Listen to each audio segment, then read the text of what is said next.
రాజ్యసభ అభ్యర్థుల ఎంపికపై ఎన్డీఏ కూటమి కసరత్తు ఒక కొలికి వచ్చింది. బీద మస్తాన్ రావు, సానా సతీష్, ఆర్ కృష్ణయ్యలను బరిలోకి దింపనున్నట్లు తెలిసిందే. 3 రాజ్యసభ స్థానాల ఎన్నికలకు నోటిఫికేషన్ విడుదలైంది. 10వ తేదీ వరకు నామినేషన్లకు గడువు ఉంటుంది.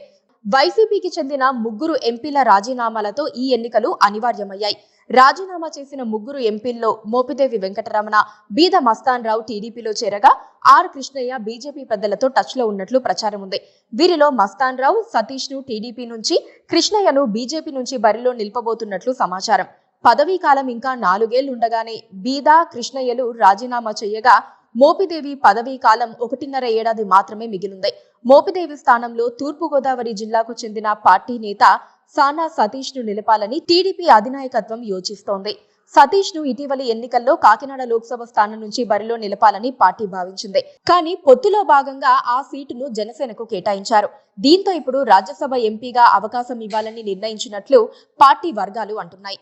టీడీపీ ప్రతిపక్షంలో ఉన్నప్పుడు ఆర్థికంగా అండగా ఉన్న వారికి అవకాశాలు ఇవ్వాల్సి ఉందని చంద్రబాబు అన్నట్లు తెలిసిందే. ఇంకో ఇద్దరి మాట ఎలా ఉన్నా సానా సతీష్ కు రాజ్యసభ టికెట్ ఇవ్వాలన్న ప్రతిపాదన టీడీపీ వారికే షాక్ గా పరిణమించింది. ఒకప్పుడు టీడీపీ అనుకూల ఎల్లో మీడియానే సానా సతీష్ పై టన్నుల కొద్దీ బురద జల్లింది. ఆయన రాజ్యాంగేతర శక్తిగా తయారయ్యారని పుంఖానుపుంఖాలుగా కథనాలు వార్చి వడ్డించింది. ఇప్పుడు కట్ చేసి చూస్తే అదే సానా సతీష్ కు చంద్రబాబు స్వయంగా రాజ్యసభ టికెట్ ఇవ్వబోతున్నారు. తండ్రి ప్రభుత్వోద్యోగిగా చనిపోవడంతో కారుణ్య నియామకంలో భాగంగా పాలిటెక్నిక్ చదివిన సానా సతీష్ కి ఎలక్ట్రిసిటీ డిపార్ట్మెంట్ లో ఉద్యోగం దక్కింది. అనతి కాలంలోనే సస్పెన్షన్ వేటు పడింది. చేతిలో చిల్లిగవ్వ లేకుండా హైదరాబాద్ కి వచ్చిన సానా సతీష్ అతి తక్కువ సమయంలో తీస్మార్కాన్ స్థాయికి ఎదిగారు.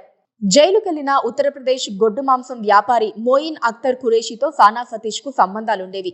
సిబిఐ డైరెక్టర్లు అతని చెప్పు చేతల్లో ఉండేవారు. ఏ పనైనా చేయించి తన కమిషన్ తీసుకోవడంలో సానా సతీష్ దిట్ట అని చెప్పక తప్పదు. కాంగ్రెస్, తెలుగుదేశం, వైసీపీ నేతలతో అతనికి సన్నిహిత సంబంధాలున్నాయి. ఆంధ్ర క్రికెట్ అసోసియేషన్ లో చాముండేశ్వరనాథ్, గోకరాజు, గంగరాజు మధ్య చిచ్చు పెట్టింది కూడా సానా సతీషేనని చెప్పాలి. సానా సతీష్ రసమా estates LLP, gold coast properties private limited, matrix natural resources private limited వంటి అనేక కంపెనీలకు డైరెక్టర్ గా ఉన్నారు. మరో company SRAS marine logistics private limited company. Dubai నుండి ఫారెన్ లిక్కర్ సరఫరా వ్యాపారంలో కూడా సానాకు ప్రవేశం ఉంది. నిమ్మగడ్డ ప్రసాద్ కు చెందిన వాన్పిక్ గ్రూప్ లో సానా సతీష్ డైరెక్టర్ గా కొనసాగారు.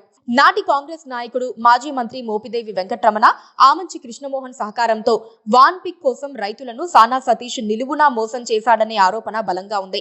ఫోక్స్ వ్యాగన్ కుంభకోణంలో పోయిన ప్రభుత్వ సొమ్ము సానా సతీష్ కు చేరిందన్న అనుమానాలున్నాయి.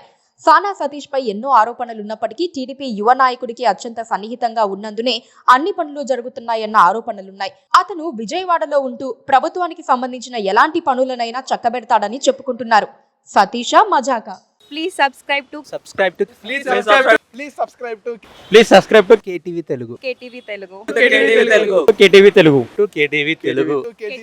channel.